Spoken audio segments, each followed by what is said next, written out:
So week 11 of the NFL football season is in the books, and looking at my picks last week, other than Larry Fitzgerald, Reggie Wayne and Plax really didn't put up the numbers I thought they would, though Larry and his teammate Anquan were able to put up some of the top numbers, fantasy points in the league. Also, my sleeper, Terrell Owens, he had a good game on the football field, but in fantasy points, he earned about 3.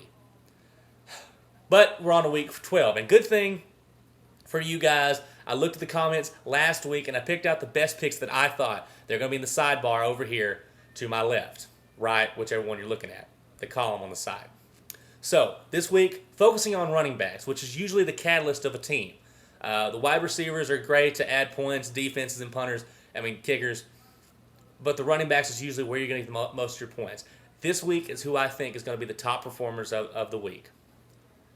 This hurts me to say this, but once again, I've got to put a New York Giant on the list, and that it does make a lot of sense since they are the best team right now in the NFC, playing the best, all facets of the football. And right now, I've got to say Brandon Jacobs is going to be my top running back for this week. They're going against Arizona, who has a great offense, but not so great defense. Brandon Jacobs was able to put up, and Ahmad Bradshaw as well, both of them, but I think Jacobs is going to be the starter. But either one will probably be a good pick this week against Arizona. They were put up over 200 yards on Baltimore, who had the best rushing defense in the league. If they can do that against Baltimore, they can definitely do that against Arizona. Safe bet to say take Brandon Jacobs this week. Now, I got to go with another one of my boys because he really showed up with Tony Romo coming back in, Marion Barber. Able to put up over 100 yards on Washington last week. In a tough environment where everyone knew the ball was coming.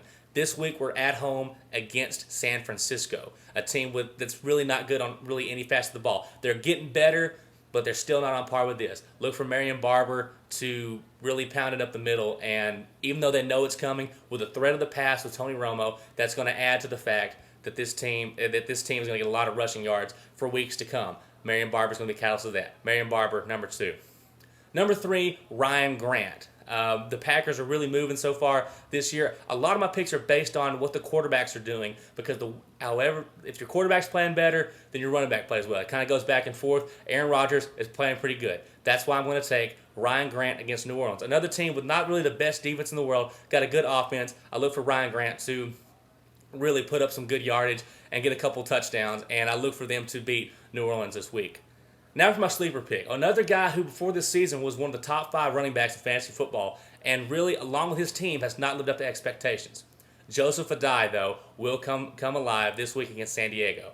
One of the reasons, once again, another of these teams who looked before the season, did not play as well at the first of the season, are coming back into form in the Indianapolis Colts. Peyton Manning is getting in his rhythms, hitting Harrison, hitting Wayne. Adai is going to have a huge game and a breakout game. You get that passing attack going like the Colts can do.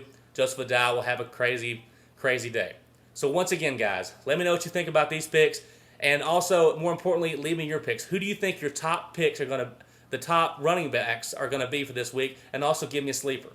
What I'll do next week is, now once again, here are the rules for getting on the sidebar. If you pick one of the guys I pick, that's great, but that's not going to count towards it. It's got to be something different than me.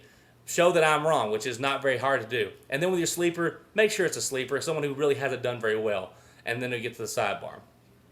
Hope you have a great week in fantasy football. Hope it's a great week for NFL football. And thanks for watching, guys. And once again, leave your comment and let me know what you think. See you guys later.